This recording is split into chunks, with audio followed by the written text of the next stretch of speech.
My name's Jeff Bajorek, and my career in sales has been a hell of a ride. And I want to bring you along with me. If you prefer to sell things at a premium, if you never want to win a deal on price, rethink the way you sell.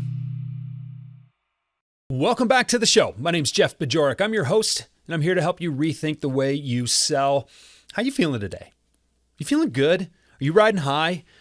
Are you on a win streak right now? Never mess with a winning streak, especially in sales. If you are riding a winning streak, then make one more call. Make sure that you are using that momentum to your advantage. If you're not on a high right now, if you're in a low, if you're kind of stuck in the doldrums of selling because, you know, a selling career, a career in sales is going to have highs and lows, peaks and valleys, things like that. Well, then maybe I can pick you up a little bit today. Maybe the energy, maybe the perspective provided by this episode will give you just enough lift to pull you out of that funk. And if you really need to be pulled out of that funk, go back a week, listen to it if you haven't already, listen to it again if you have. But my conversation with DeJuan Brown left me energized. And I think when you start to recognize the bigger picture, when you start to see that there is something more out there for you than just earning a living, and nothing wrong with earning a living. There's nothing wrong with punching a clock, making your money, going home, feeding your family, spending quality time, doing the things that you want to do outside of work to make your life fulfilling. Hey, there's not a thing wrong with that, but I'm here to tell you that there's more. I'm here to tell you that you can lead a fulfilling professional life that bleeds over into your personal life. And when you connect yourself to a mission that is greater than just the things you sell and the outcomes you create for your clients, there's a lot of non-monetary fulfillment that goes along with that. And it is brilliant. It's wonderful. The fact that I get paid to do what I do, when it lights me up to see other people lighting up. My biggest problem with my career is that I probably don't charge enough for it, and I do a lot of it for free because it's just what I love to do. It's just how I love impacting people. So I think, using DeJuan's story as a template, looking at the things that he's done throughout his career that have led to him being able to marry his personal fulfillment with his professional career, that's out there if you're looking for it. But it's not out there if you're not able to look for it. So think about what you do. Know yourself. That's what this whole first part of season 5 has been about. The 7 steps to sell like you. Before you know anything, before you do anything, you need to know yourself. So where is your alignment? What are the things that light you up? What is your why? What is your bigger purpose? And can you sell something or do something professionally that allows you that same fulfillment in a way that allows you to put in your full attention, your full professional resources to put all that stuff behind that effort? That is powerful. So as we close the loop a little bit here on this first concept, right? Know yourself. I want to talk about something I want to shift the conversation a little bit from your own alignment to, okay, what is it that you're selling now, right? If you are going to grow a business, you need to have clarity on what your business is and what you do for people. What are the problems that you solve? How do you solve them? And how do you solve them in a differentiated manner? Because if you cannot differentiate, you cannot sell. It's something I mentioned in the 5 Forgotten Fundamentals of Prospecting, which, 5 years ago came out. I self-published that. It's on Amazon. You can buy it. There are probably some PDFs out there for free when I was using this as a lead magnet years ago. But check out that work because I think it's still relevant. It's certainly stuff that I've built upon and developed further throughout the years because I don't stand still, certainly over a 5-year time period. But the 5 Forgotten Fundamentals of Prospecting, that was kind of, fundamental, work for me. But if you cannot differentiate, you cannot sell. So let's think about the problems you solve. That's important to know. Let's think about the way you solve them. That's important to know too, because what are you selling if you don't know those things? But now we need to take it a step further. We need to think about why what we sell or how we solve problems is different from most of, not necessarily everybody, but most of your competitors that are out there trying to solve the same problems.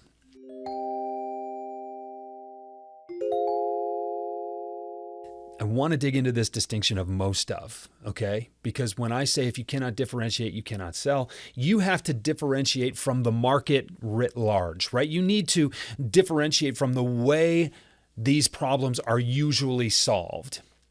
If you try to find the thing that you and only you do, or your company, only your company does, that's different from everybody else, you may be running around in circles on a wild goose chase for way too long. That is going to prevent you from really being able to do this exercise that I'm going to lay out for you. And I don't want you to spin your wheels. But in broad strokes, what is your competitive differentiation? Are there maybe 2 or 3 of them? If you're lucky, maybe there's 4. If you're really lucky, there might be 5. And if you have 5 now, it won't be 5 for long because that's the way the competitive markets work.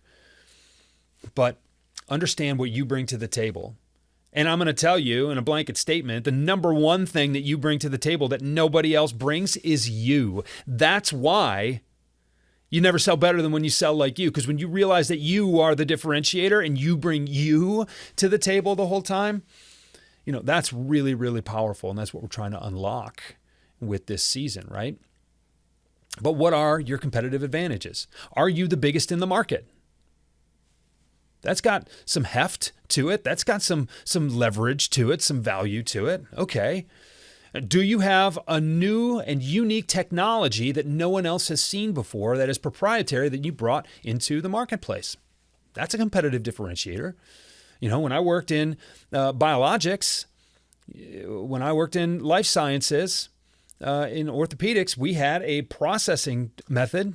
We had proprietary technology for processing these implants so that they could be implanted safely. That was a huge differentiator. We had basically sterility assurance to these biologic implants that didn't harm the integrity of the implant. No one else could make that claim. Several years later, other companies started to make that claim by a different means, but they started to make that claim. So our value proposition was eroded at that point. But there was also another wrinkle in the way that we addressed that safety level that provided what I thought was a bigger competitive advantage. So we made the conversation about the value of our differentiator. That's what you need to do when we talk about prospecting, when we talk about discovery. We're talking about getting at your prospects' motives for buying. And when you can change the conversation in their mind, when you can change their motive to buy, because you're making their thought process about something that lends itself to your competitive differentiator, now you've got some real strength, you've got some real leverage. One of my mentors taught me early in my career that you lose business the same way you win business. So if your differentiator, your competitive, proprietary differentiator is the way you're going to win business, then you're going to have a hard time losing that business. If their reason to buy lines up with your reason to sell, that's another means of integrity there. You're going to hold on to that business for a long time. But if the only reason they're buying from you is because you were a nickel cheaper per unit, well, then as soon as someone's a nickel cheaper than you, you're going to lose that same business. So let's think some more about the way we sell. Let's think some more about really digging into the buying motives of our prospects. Let's lean some more into how we can align our competitive differentiation with their buying motives. And when we can make that line up, we can not only win more business for the right reasons at the fees and rates that we want, but we are more likely to protect that business and hold on to it for a longer time because there is that integrity between our reasons for selling and their reasons for buying. That is a powerful concept.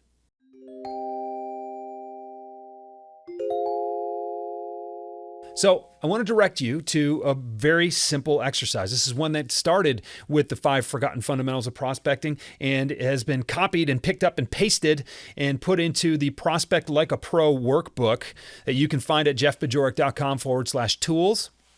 I created this workbook as a companion to the course that is available at rethinkthewayyouSell.com.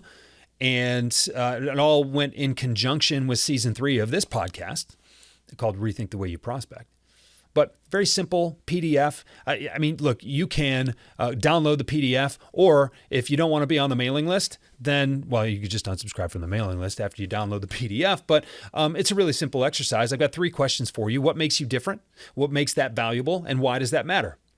And, you can see if you're watching YouTube right now, I've got it pulled up. Or, I mean, if you didn't want to download the workbook, this is not a very difficult thing to just sketch out on a piece of paper, right? But basically, underneath each question, I've got 3 bullet points, and that's for up to 3 differentiators. And like I said, if you've got 4 and 5 differentiators, just download print another copy, right? Or flip the paper over and write on the back. But really simply, I've got 3 questions for you. What makes you different? What is your competitive advantage? What is your differentiator? And don't just say we really care about our customers. Everybody says that. But when you say that we go to extraordinary lengths, when you actually do more customer interviews than your competitors, then that shows that you probably care for your customers better. If you've got a proprietary piece of technology, that is a differentiator. That is something worth exploring here. But what are your 3 differentiators, your biggest differentiators that few, if anybody else in your space, can make claims to? That's what I want you to write out here. And now for each one of those, I want you to start to write and think about what makes that differentiator a value provider. What about that technology is so valuable? And then ultimately, why does it matter? What's the outcome that can be expected as a result of you providing that value? So what makes you different? What makes you valuable? Why does that matter? That is similar to what is the feature, what is the benefit, what is the outcome. That is similar to an is, does, means exercise that a lot of companies will do, with their marketing and with their sales teams to help them understand their value proposition. But what are we doing here? We're getting clear on what it is that we do and how we help. If you don't have that kind of clarity, then how on earth are you supposed to provide it? If you don't know what it is that you do, then how do you know who you do it for? And if you just do this big diffuse, if you provide this big diffuse service for the market at large, you are going to get lost in the conversations. No one is going to find you. You can put all the content in the world out there, but if you're just another company that sells widgets, then how are the people who need your widget supposed to find you? And when they find you, how do they know that you're any different from anybody else if you don't talk about it? And what that means is you're essentially saying, well, we sell widgets, but we sell them for the lowest price. Well, now we know that that's not the way you want to win business. You're certainly not going to win at any profit margin there. And you know you're likely to lose it, because of what I just said a couple of minutes ago. You're likely to lose it because someone else will run a sale and they'll buy it. Your customers will buy from them because it'll be cheaper, right? The way you win business is also the way you lose it. So how do we dig into this a little bit? I'll give you an example. I'll use myself as an example because, it's my show. But, when I think about what makes me different, let's think about it from a prospecting standpoint. I'm different because I don't just come in with a playbook. I don't just come in with prospecting messaging. I come in and I inspire your team to rethink the way they sell so that they can take ownership of their playbook. At the end of the workshop, at the end of the engagement, they're still going to walk out of there with a playbook, but the value of them, the value of your team developing its own playbook and doing the work is because they're going to have a better understanding of it. They're not going to have as many doubts about it. They're going to adopt it more, and they're going to have more belief in that playbook because they believe in why it was created. And ultimately, I'm going to use your team's why. I'm going to do that what is your why exercise with them. I'm going to help them build the emotional momentum to really get behind their differentiators and believe that those differentiators will work. So when I help a team, when I inspire a team to do the hard work up front to make the selling part easier, there is additional belief in that playbook. And additional belief, additional understanding in that playbook, the outcome is that it's going to get used more often. It's going to get used with more verve or with more fervor, rather. It's going to be used with much more energy, enthusiasm, and intensity. And you are going to see salespeople actually doing the work of selling. I think that's a pretty strong value proposition. I think that that is not for everybody.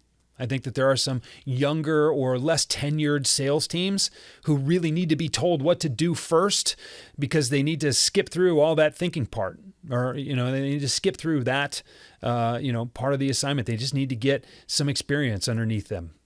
And I think it works really, really well with experienced salespeople who know what they're doing and need to have a deeper understanding of, where they're going and how they provide value. And I'm foreshadowing a little bit because the next section of this season that we're going into is know who your best customers are, right? Know who you should be talking to. But that's kind of my example there, right? And I just talk through it. But what makes me what makes me different? It makes me different is that I engage your team to do the work instead of doing the work for them. What's the value of that? An increased level of belief in the value propositions and in the plays they're running in their prospecting. What's the outcome? Better plays run more often, which lead to better results. And I'd be remiss if I didn't say that if your team is looking for someone like me to help them with that kind of exercise, then maybe you should send an email to jb@jeffbajorek.com and we should talk about what that might look like. But that is my feature, benefit, outcome statement. That is my differentiator, my value, and why that value matters. What I'm challenging you to do is download the workbook and do this exercise with your team and think about it. And don't run away from it. Because I mentioned this before, do the hard work first to make the selling part easier. That's what Jeffrey Gitomer said in the Little Red Book of Selling. And if you've been avoiding this work, I'm hopeful that what I've told you over the last 16 minutes or so is going to be valuable enough to you to make you think about it differently. When you rethink the way you sell, you can sell better. So that's how I want to wrap this portion of season 5. It's how I want to wrap this episode, certainly. If you have questions, send me an email. If you think that someone else needs to hear this, please share it with them. I've done, I think, some really good work on this show, and there's a ton more to be done. But if you think this will benefit somebody, then share it with them, because that's how this show grows. So thanks for picking me. Thanks for spending your podcast time with me. We are getting into the next phase, the next step of 7 Steps to Sell Like You. Next week, we're going to talk about knowing your best customer. And we got to explore that a little bit. And I'm excited to dig into that with you. So thanks again for being here. And I will talk to you again soon. Rethink the Way You Sell is a Pod About It production. It's mixed and edited by Doug Branson, with music by Blue Dot Sessions and Doug Branson. This podcast is masterminded by Jeff Bajorek.